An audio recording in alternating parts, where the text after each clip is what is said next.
Aún ante la opresión y control de otros sobre nuestras situaciones y cuerpos, nosotros somos dueños de nuestra libertad. Pensar es liberar. La película empieza presentándonos la emblemática Estatua de la Libertad invertida, con Erzsébet narrando la carta que le escribe a nuestro protagonista Laszlo. Como la película te argumenta durante el desarrollo, probablemente uno debería intentar pronunciar bien los nombres de culturas extranjeras. Pero yo, como soy un opresor, a veces diré Elizabeth. La verdad no soy un opresor, pero es que ve, así se escribe. ¿Cómo voy a decir esa mierda? Bueno, después de meditarlo un poco, decidí sí decir Erzsébet, pero una disculpa por la pronunciación a todos los judíos húngaros que se topen con este video. Justo de ahí son Erzsébet y Laszlo, y son esposos judíos que sobrevivieron al Holocausto y ahora esperan reconstruir sus vidas, empezando por reencontrarse. En estas primeras escenas aprendemos que Laszlo no sabía que Erzsébet seguía viva, por lo que emprende un viaje a Estados Unidos para así pedir asilo con su primo, Attila Molnar, quien ya llevaba años viviendo en el Gabacho. Ahora es conocido como Milner y tiene su propia tienda de muebles, llamada Milner & Sons, aunque él no se apellida Milner y no hay ni un solo son, ya que Attila y su esposa, Audrey, no tienen hijos. Aquí podemos comenzar a apreciar la hipocresía, la cual es uno de los temas en que el director busca mandar un mensaje. El argumento de Attila para hacer esos cambios tanto en su apellido como en su tienda es que los estadounidenses aman los negocios familiares. Lo curioso es que Attila justo se mudó a Pensilvania de Nueva York porque estaba harto de los negocios que siempre buscaban vender sin importar los medios. En fin, la hipotenusa, como decía. Hablando de hipotenusas, Audrey, la esposa de Attila, es católica. Este es un dato importante ya que por ella,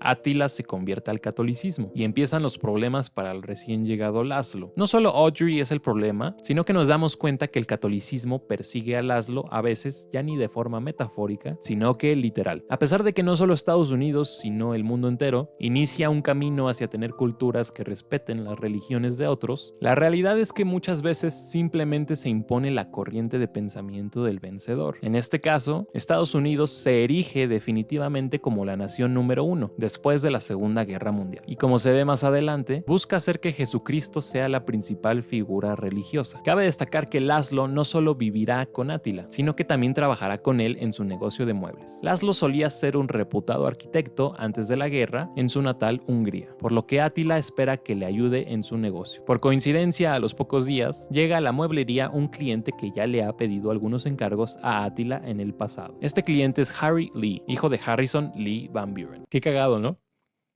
El padre se llama hijo de Harry y el hijo se llama Harry. No mames, qué cosas. Pero bueno, Harry les pide que remodelen la oficina de su padre, ya que quiere darle una sorpresa para que ahora tenga un estilo de biblioteca tradicional. Y entonces ya empiezan a chambear en la remodelación, pero el bueno de Laszlo se pasa por los huevos eso de tradicional y crea una biblioteca moderna. Para esto hay que destacar que Laszlo es un arquitecto que trabaja con la corriente brutalista. En esta corriente las construcciones suelen parecer masivas y sólidas, por lo que transmiten una sensación de permanencia y resistencia. La idea se origina de representar la fortaleza, la reconstrucción y la resiliencia de la humanidad tras el devastador impacto de la guerra. También este tipo de edificios simbolizan a aquellos humanos que siguen de pie, a pesar de las adversidades. Harrison el padre, quien es así de millonario hasta sus huevos, yo creo que ha de usar de sus boxers Hermenegildo Seña, se emperra porque no le gustó esa sorpresa y además su madre estaba delicada de salud y lo que quería era que ella tuviera un lugar tranquilo para descansar. Para acabarla de moler, el Harry no les paga nada y ni siquiera por los materiales. Por esta y otras razones católicas, me mandan a Laszlo a la calle y ahora tiene que vivir en centros de refugio o con comunidades católicas que buscan hacer que Laszlo vaya a la misa los domingos. Y eso sí que no está chido. Un tiempo después, Harrison busca y encuentra a Laszlo. Su objetivo es disculparse con él y pagarle por los servicios que realizó en su oficina. Lamentablemente, Harrison no necesariamente hace esta acción por ser buena persona, sino que resulta que su nueva biblioteca se ha hecho famosa en revistas debido a su estilo tan extravagante y vanguardista. Harrison invita a Laszlo a que pase el domingo con él. Laszlo llega a su mansión y se da cuenta que hay una reunión con toda la socialité de la ciudad. Al final de esta reunión, Harrison le pide a Laszlo que construya construya un centro de cultura y recreación para honrar la memoria de su ya fallecida madre, Margaret Van Buren, y también para elevar el estatus del pueblo en el que están. Este centro recreativo tendría un auditorio, un gimnasio, una biblioteca y una pinche capilla porque tiene todo el sentido del mundo. La realidad es que Harrison quiere tener estos espacios dentro de un mismo edificio, ya que son cuestiones que le producen interés o le recuerdan a momentos felices de su pasado. Por ejemplo, la única razón por la que quiere tener un gimnasio es porque de adolescente él pertenecía al equipo de lucha de su escuela. Cuando Laszlo le propone tener una piscina, Harrison le responde tajantemente: no nado. Esa línea es de los primeros guiños que nos da el director hacia la personalidad nefasta de Harrison. Uno esperaría que Harrison considerara implementar una piscina, ya que la verdad nadar es una actividad relacionada con un ocio más elegante y se alinea con su visión de aumentar la cultura y estatus del pueblo. Pero no, el señor viene de un contexto de pobreza, nunca aprendió a nadar y pues que naden los pinches patos, porque ni él ni nadie en el pueblo nadará. Ahora, el tema de la capilla no es promovido por Harrison, sino por el ayuntamiento y los stakeholders o interesados que patrocinan este instituto de recreación. Su punto es que como ellos pondrán capital para construir, se merecen un lugar de congregación para profesar su religión. Laszlo queda un poco estupefacto, ya que este tipo de instituto debería ser un lugar donde gente de todas las etnias y religiones puedan juntarse a disfrutar y a aprender, sin tener que experimentar sesgos religiosos. A lo largo de la construcción del centro, Laszlo sufre más y más ataques y desviaciones de su plan original, que son causados por personas de poder. Pero aún así Laszlo siempre se muestra determinado a terminar con su obra sin importar qué.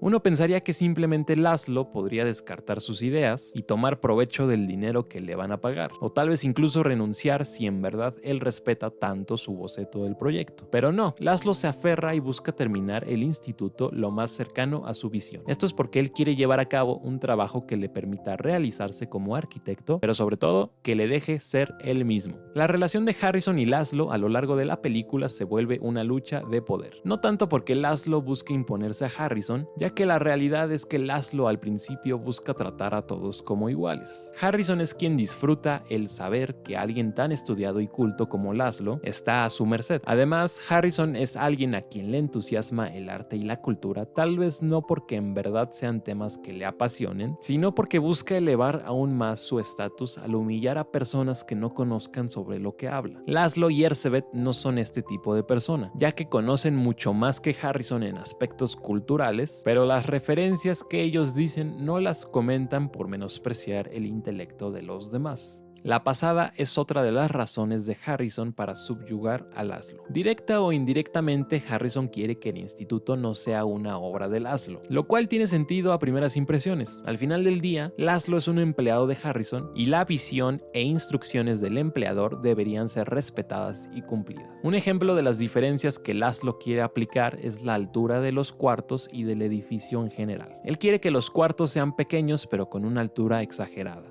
Los auditores de Harrison deciden que para ahorrar en costos, lo ideal es reducir la altura por al menos 10 pies, lo cual no sé qué fregados sea en metros. Si nos acordamos, lo pondremos en pantalla. Laszlo, para desquitarse, extiende el diseño 30 pies al subsuelo. Lo que sucede es que si reflexionamos, estos pequeños actos son merecidos, incluso sin tomar en cuenta que Harrison estuvo de acuerdo con la propuesta inicial. Los actos como de aumentar la altura son una muestra de rebeldía en busca de libertad. Laszlo ha sido despojado de muchas cosas en su vida, de su casa, su familia, su dinero, su vocación y a veces pareciera que su dignidad, pero nunca de sus ideas e inteligencia.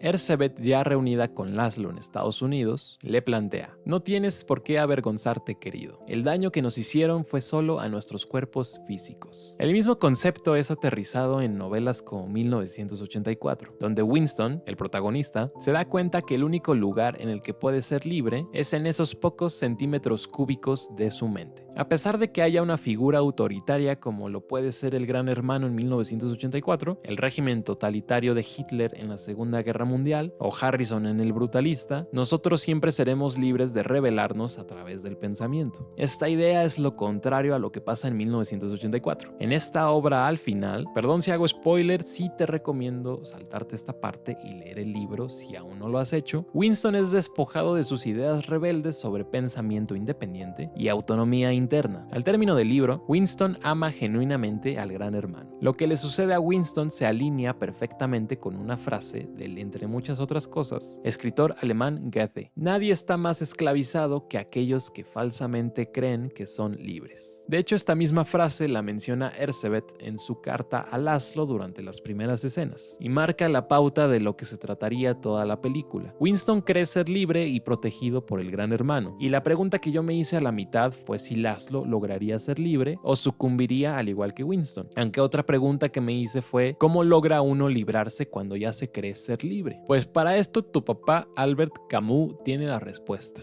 Creo que se dice Camus, pero no estoy seguro, así que mejor voy a decir Camus.